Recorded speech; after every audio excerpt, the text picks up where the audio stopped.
वजीर आजम यूसुफ रजा गिलानी ने 10 अगस्त 2009 को स्वात का दौरा किया था। Army chief general Ishfaq Pervez Kayani, वजीर आला खैबर पख्तूनख्वा अमीर हैदर होती और वजीर आला पंजाब शहबाज शरीफ भी उनके हमरा थे।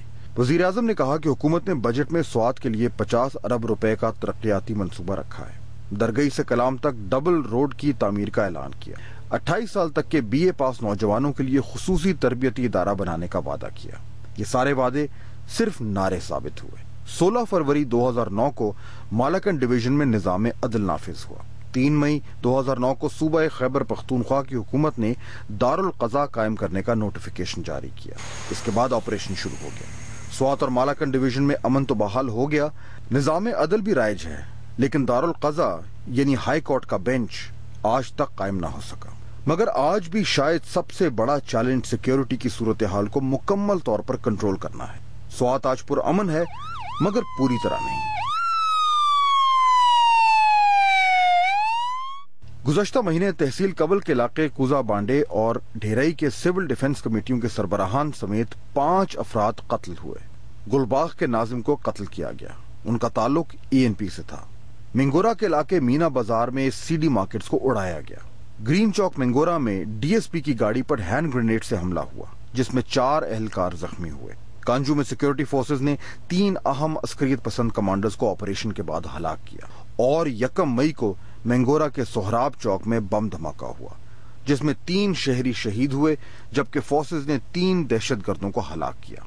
मैंने ब्रिगेडियर ताहिर हमीद से ये पूछा तो वो बोले, मेरे ख्याल में तो जो एलिमेंट है तालिबान का, it no more exists, it is over no, that it is history as far as Swat is concern.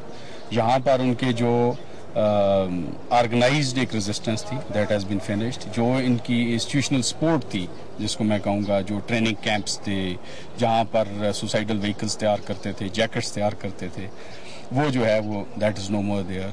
जो इनका लिंकेज था with the population where they used to coerce them, और वहाँ से उनके जो आप कह लें फैमिली मेम्बर्स हैं, उनको उठा लेना कि सुसाइडल के लिए आप कर दें, या एक बच्चा जो है वो हमें दे दें, और it is portraying this thing कि जी बड़ा नोबल काज है।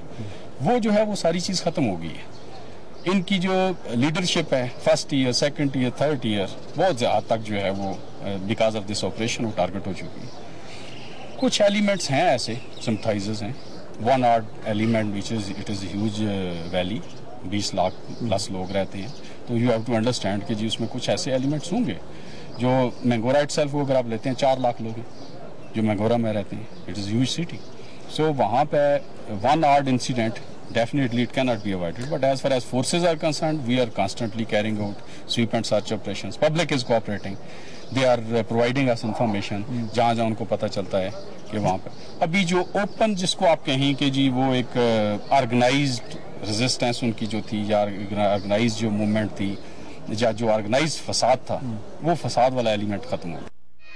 मगर स्वात के लोग जानते हैं कि उनकी जिंदगियां अब भी पूरी तरह मामूल पर नहीं आई। यहाँ खौफ अब भी बसता है। कैसे न तालिबान फिर आ जाए, फिर हम लोग को मारे या धमाका कर ले, इसलिए डर रखते हैं। एक हमला भी हो जाए तो पुराने खदशात उभर कर सामने आ जाते हैं। धमकी आमेज फोन अब भी लोगों की नफ्सियात से खेल रहे हैं। यहाँ जहाँ पे मैं मौजूद हूँ, इस गली में पिछले महीने एक धमाका हुआ। आसपास ये CD शॉप्स हैं। अमजद साहब मेरे साथ मौजूद हैं, ये यहाँ पे थे जब धमाका हुआ।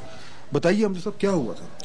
सर हम दुकान में बैठे थे, जब वो लोग दो आदमी आए थे, यहाँ पर बम रख दिया था, और उन्होंने बस चिल्लाने से कहा कि बस भाग जाओ। हम लोग बाहर आ गए और बस बाहर निकले। यहाँ पर वो बम ब्लास्ट हुआ था। कितना इससे नुकसान हुआ? नुकसान तो सर बस सबका पूरा हो गया है ना, क्योंकि वो तो बहुत बड़ा धमाका था।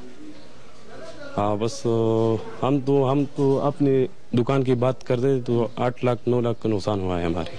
कुछ पता चला वो कौन लोग थे जिन्होंने ये? नहीं, कुछ पता नहीं चला। उन्होंने बस नकाब पहने हुए थे और बस बम रख दिया और चला गया। और उनमें से कोई पकड़ा भी नहीं? नहीं, कोई भी पकड़ा नहीं थे।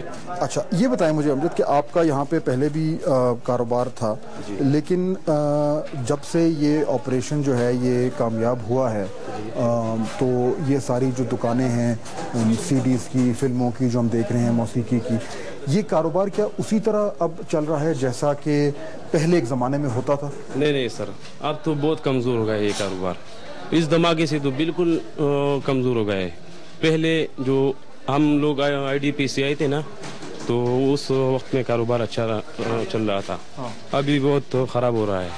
اچھا، لیکن اس میں اب آپ کی طرف کی ظاہر بات ہے کیونکہ کوئی پابندی تو ہے نہیں، کیونکہ ایک زمانہ تھا نا کہ بالکل یہ بند ہو گیا تھا سارا کچھ، اور کوئی کسی کو اجازت نہیں تھی کہ یہاں پہ دکانیں کھلیں اور یہاں سے کوئی فلمیں دیکھے یا موسیقی ہو۔ اب تو کھل گیا ہے، اب مجھے نظر آ رہا ہے کہ لوگ ہیں وہ دکانوں میں جا بھی رہے ہیں، موسیقی کی آواز بھی آ رہی ہے، تو کاروبار بہتر تو اس حوالے سے ہوا ہے؟ نہیں، بہتر تو اس لیے نہیں ہوا کہ لوگ ڈر رہے ہیں نا، اس مارکیٹوں سے لوگ جو لوگ آتے ہیں نا گاہک، وہ ڈرتا ہے، بہت زیادہ ڈرتا ہے، تو اس لیے وہ نہیں آتے۔ کس چیز کا خوف ہے؟ بس اس چیز کا خوف ہے کہ بم بلاسٹ نہ ہو جائے، اس چیز کا خوف، بس کسی کے بھی چیز کا خوف نہیں ہے۔ لیکن اب تو یہاں پہ سیکیورٹی بھی ہے، یہاں پہ سیکیورٹی فورسز بھی ہیں، امن و امان کی صورتحال ہے، اس کے باوجود لوگوں کے ذہنوں میں خدشہ ہے، خطرہ ہے، خوف ہے؟ ہاں ہے نا سر، اس لیے کہ بس ابھی تو 2-3 ہفتے ہو گئے نا یہاں پر بم بلاسٹ ہوا تھا، تو اس لیے اس کے بعد جو ہے یہ کاروبار بہت ڈاؤن ہو گیا ہے۔ سوات کی کہانی ابھی ختم نہیں۔ اس سفر کے آخر میں مجھے یہ احساس ہوا کہ آج کا سوات شاندار کامیابیوں اور تلخ حقیقتوں کا امتزاج ہے۔ اگر حکومت اپنی ذمہ داریاں صحیح طریقے سے نبھائے تو ان کامیابیوں پر سوات ایک نیا اور روشن مستقبل تراش سکتا ہے، مگر ایک لمبے عرصے تک یہاں خوف بھی رہے گا اور فوج بھی۔ امید کے گیت کے ساتھ